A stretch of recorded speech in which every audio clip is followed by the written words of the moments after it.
Well, good morning everybody. February 8th, 2020. Some 300 plus days left until we go to 2021, and hopefully we get there without a whole bunch of messes.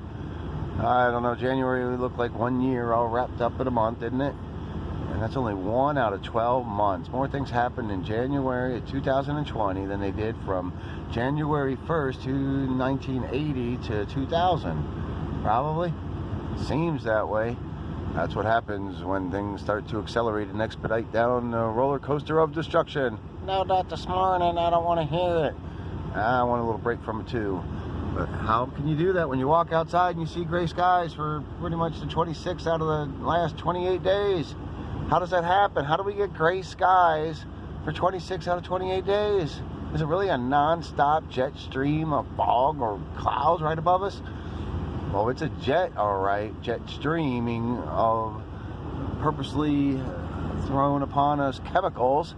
They do it day and night, folks, even out at ocean when you don't see them. They're doing it over the Pacific, and then it just flies on over California, travels across the Rockies, through and over to the Midwest and to the East. And, of course, they add it and supplement it regularly. That's one thing the government doesn't miss out on. They certainly miss out on fixing their wrongs, though, don't they? Any rate, it's Saturday and there's no big football games on. A little bit of a draw action. It's hard. Maybe have to go through some recovery process. So we admitted that we are connected deeply too much and powerless over the game of football. That our lives and Saturdays and Sundays had become completely irresponsible because of the games. And now today I want to see that sanity might bring back to doing something else a little bit different than watching football, like basketball, and soon to be baseball. Yes, well, I don't know if you tuned in last night to the moon show. Snow, moon. I can imagine it looked really, really incredibly majestic out there on the Rocky Mountains with the snow moon shining down, casting all its cool light. Exactly what it did again last evening. 2 to 4 degrees warmer in the shade, 2 to 4 degrees cooler in the moonlight. Irrevocable, undisputed proof that the moon does not come from the sun. The moonlight is not from the sun, which means that the shading of the moon isn't coming from the earth getting in the middle of the sun and the moon. God did make this a tricky place. He's made it just close enough. So you really have to have a good noggin and a good deducer to be able to kind of figure it out. And you have to have a little bit of wherewithal about you to actually say, oh my gosh, yeah, the government was wrong. All those agencies are wrong. All those grade school, high school, college books are wrong. All those professors are wrong. All of NASA was wrong. Yeah, true. It's not that big of a deal once you realize that all people are crooked. Systems are twisted and distorted, and have been since the beginning of time. When you get to a certain maturity age, nothing really surprises you that much. You know these things. Now, why is it important?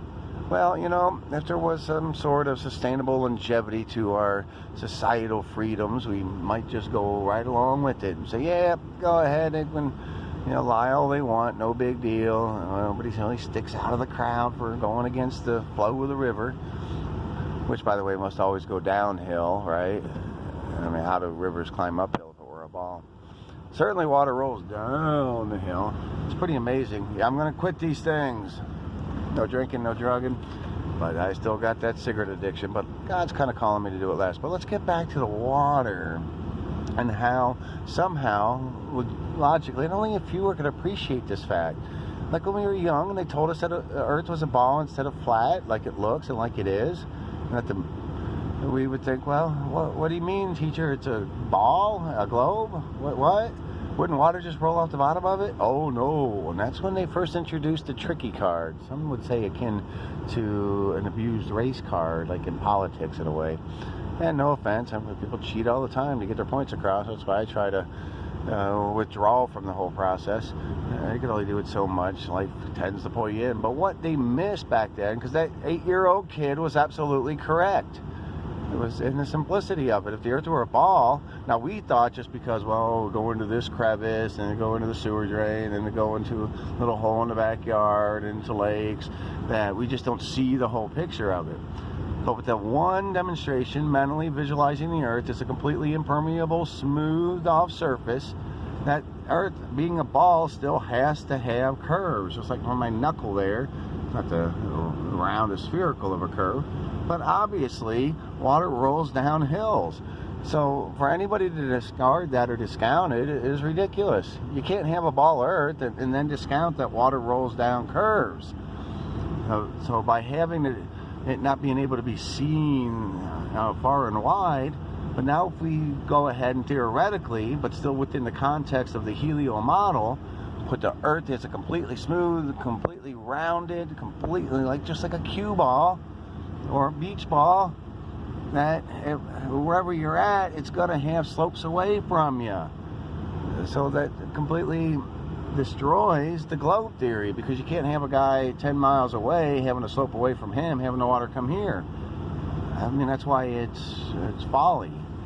It's sorcery science. It's all meant to mentally twist. And the sad thing is, a lot of people like to go along with it, pretending like they are doing some sort of good to the world, forgetting that the people that set all these things up, these big lies, these big systems, this overly abused medical industry that's way too, what I think they call it, homeopathic, allopathy, meaning I think it was a Rockefeller design from what I've been researching. Which, imagine that, wanting to come in, a super rich family, to kind of take over modern medicine so they could sell tons of medicines. And they fooled us all into thinking that we had to listen to every doctor and, hey, would have all the answers. And then people like to always, jump on the little angles of like, well, if you got a broken nose and you wanted to have it straightened out, of course you go to a doctor. If you need stitches, you go to a doctor. And for that matter, if you're sick, go to a doctor, get a diagnosis, but then decide what your remedy is going to be. There's a lot of gray areas in some of the remedies. I mean, you can just take a look now and see that 6 out of 10 of Americans are on drugs. Now, what if we use some of that money to the medical insurance programs and they really got motivation in order to get the real kind of healthy diet and healthy exercise? Wouldn't that be a good service upon the society? Well, not to get too lost in all that, but the bottom line again is that systems get way off base. And to pretend like somehow we're teaming up with the ones that are, controlling that system, you're just setting yourself as a minion and a lemming to be abused and thrown into the volcano. Nobody I know is that special to supersede the powers, the forces, the power structure, and its setup. And you think they really care about you? That's why it becomes a little bit upsetting to many when they discard, some levels of truth that are, pointing out some of the defects. Oh, just go along with it. Well, isn't that the whole purpose of a democracy, a republic? We could just go ahead and admit slavery then we can't even have honesty in our lives. I mean, see how ridiculous it is? Would it make more sense to sign up on the program of like, hey, we're all considered, I don't know, to some goyim, cattle, sheep, to the power structure, that we stay together? Isn't that how we would really promote a healthier society, especially when we know that they're coming in and doing all sorts of very destructive habits upon our ability to live, like the environment and the air? I mean, come on now. We're looking at 1 and 2 cancer. We're looking at increased dementia, autism. We're looking at more people getting sick, more visits to the doctor more frequently than ever in the history of time that we know as far as modern history. Now, wouldn't you call that a soft attack? And you can't just say it's the Republicans or Democrats, can you? And that means it calls for a unity. That's what it really means. So to go against it, not to recognize, not to at least see that when people go out there and they tell things like I do, and like hundreds and probably thousands and maybe millions of other people who consistently do not get that much credit. Very rarely do we ever get paid for anything. As a matter of fact, we pay a price for it. Quite often we get chastised, ridiculed, because the system doesn't like to hear our voices. They don't want to be called out on the truth. So what does it make it the people that are really attacking those very ones that are trying to say, hey, wake up? I mean, look, those clouds are made from the back of a plane. They have chemicals in it, folks. They're controlling the weather from A to Z these days. These things are documented if you do any research whatsoever, and you get your noggin out of that frickin' TV set and start looking at life like you did until it got all, swallowed up in the vortex of an establishment power structure that continues spinning us around as much as they can so they can continue to rape, pillage, and plunder. My God. Yeah, I mean, at the one level, look at it. We are advanced animals, and look at it that way. Now look at other nature. Other nature not interfered with doesn't need to put all sorts of crazy mercury and poisonous drugs. Like the vaccines, I'm sorry. The only real benefit to that is the belief, the placebo effect. Now, if we keep on adapting to placebo effect, we're setting ourselves up to not being able to stay strong enough where we need to be strong enough. We have to have some level of real truth. It's like me telling you that snow's fire. I mean, if I believe it enough, that snow's going to melt. Perhaps in this world there are magic levels of sorts, which I've seen enough that it kind of creeps doubt. It's not worth pursuing. I don't think there's any answer there. I simplify it by believing that life in general is good, and that there are good forces, not so good forces, and evil forces. And I believe that a lot of the sorcery is used incorrectly. There's could be a little bit of argument made there in some sense, like, well, have the same weapons as the evil, but then in a way don't become evil. And that's where it's nice to really think of the earth being made from a creator that put our souls in his image or its image. And that way we can lift ourselves up by staying true and noble and more honorable and righteous, or at least seeking it. We always fall. I know I do. I'm far from having a sinless life by any stretch of the means. And that's why I love all the petty, backbiting. Oh, well, you did this, you did that. It's like, well, that doesn't mean that there is still a earth that is spinning around at 1,000 miles an hour, traveling through a made-up universe. Now, the point is yes, the more we believe in God, the more that we can understand the principles, and the more that we center on truth, the less division that we'll have amongst us. Because the truth should be, wanted by all. So anytime that truth is denied to cater to the system, it's adding to more misbehaving.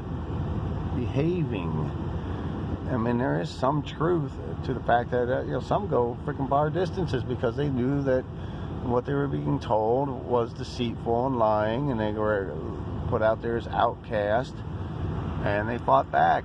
And the only place they could run or with other maybe anti-society minds.